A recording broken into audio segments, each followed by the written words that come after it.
लायक भी नहीं थे, लेकिन अंग्रेजों ने जब हमारे लिए स्कूल खोला, हमको अधिकार दिया, तब न बाबा साहब डॉक्टर भीमराव अंबेडकर पढ़ करके भारत के संविधान को रचा।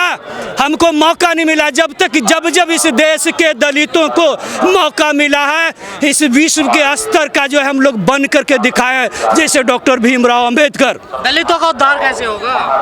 पढ़ने लिखने से उद्धार होगा, रोजगार मिलने से उद्धार होगा, राम नाम कहने से उद्धार दलितों को नहीं होगा, लाने से नहीं होगा, बिल्कुल नहीं।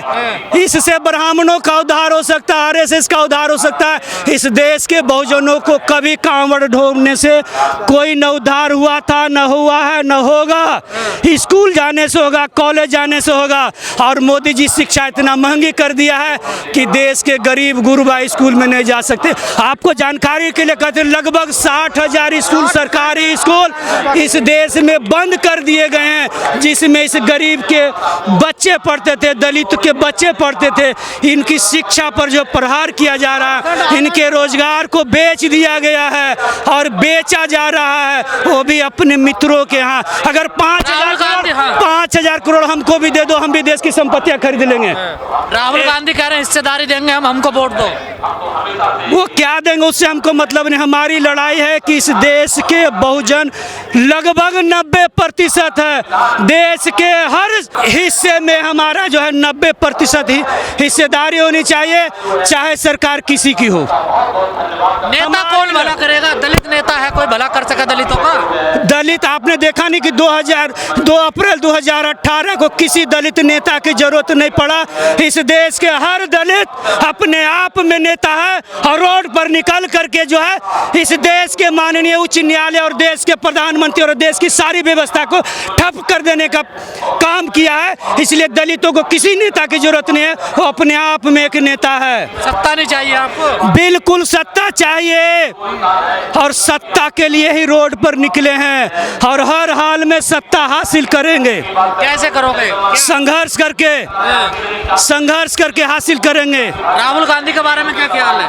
हमको अपने बारे में ख्याल है, राहुल गांधी से और मोदी से हमको कोई लेना देना नहीं। 2024 में दलित प्रधानमंत्री बनेगा? देश के दलितों को जब जब मौका मिला है, इस देश की ब्राह्मणवादी व्यवस्था ने रोका है, जैसे बाबू जगजीवन राम को। लेकिन सवर्णों के लिए कोई आयोग नहीं बनता, जबकि संविधान में ऐसा प्रावधान है। जैसे दलितों को शिक्षा में, राजनीति में आरक्षण देना था तो साइमन कमीशन बना, उसके रिपोर्ट के आधार पर मिला। पिछड़ों को जब रिजर्वेशन शिक्षा में देना था, रोजगार में देना था, तो पहले 2 आयोग बने जिसका रिपोर्ट खत्म हो गया है। उसके बाद जो है मंडल कमीशन बना। मंडल कमीशन के रिपोर्ट के आधार पर 32 साल के बाद जो है कुछ हिस्से को लागू किया गया।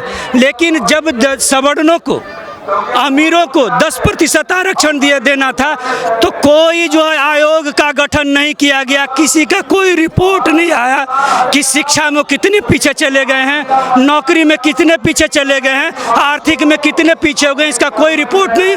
और मात्र 4 दिन के अंदर जो है EWS लागू कर दिया गया।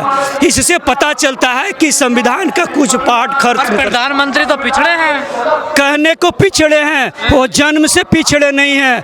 वो जब सीएम बने थे तब जो है रिपोर्ट भेजे कि हमारे जाति को पिछड़े वर्ग में लाया जाए, और जब वो देश का प्रधानमंत्री बने तब 2019 में जो है अपनी जाति को अति पिछड़ा में लाया गया। सिर्फ जो है इस देश के बहुजनों को, पिछड़ों को, अति पिछड़ों को बरगला करके उनका वोट लेकर के आरएसएस के एजेंडे को लागू करने के लिए जो है अपने आप को पिछड़ा और अति पिछड़ा में लाए हैं। कि मेरे साथ क्यों भेदभाव किया जा रहा है? हमारे देश के संविधान में मौलिक अधिकार दे दिया गया है कि जो लोग पीछे रह गए हैं उसको जो है विशेष रास्ते, विशेष सुविधा दे करके बराबर में लाना। जाति नहीं होती है, गरीबी होती है सबसे बड़ी जाति। देखिए, तो अगर ये बात है तो फिर क्यों पिछड़े, अति पिछड़े में अपने आप अपने जाति को कर लिए हैं? वो क्यों नहीं ब्राह्मण बन गए?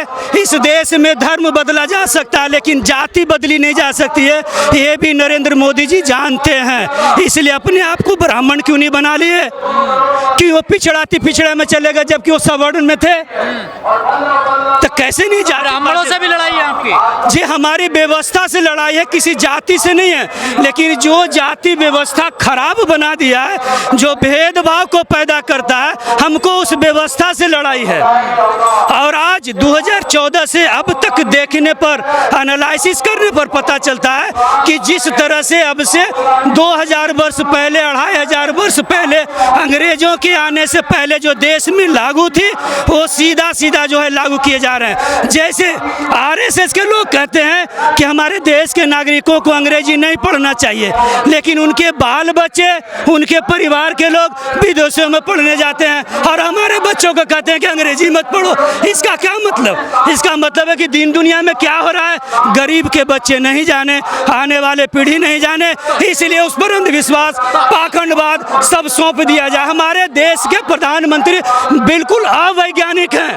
वो जो है ताली थाली मोमबत्ती जला करके कोरोना को ठीक करने का प्रयास किया, लेकिन अंत में जो है साइंटिस्ट लोगों ने ही अपने रिसर्च से दवाई खोज करके इस देश से जो है कोरोना को खत्म आप किया। लोग तो फिर भी नहीं समझते ना? हम समझ गए तब उनके खिलाफ खड़े हो गए। हाँ समझ रहे हैं, आप भी मंदिरों में जा रहे हैं। मंदिर कौन कह रहा है? हमारे देश के राष्ट्रपति को अपने मंदिर में जाने नहीं दिया गया।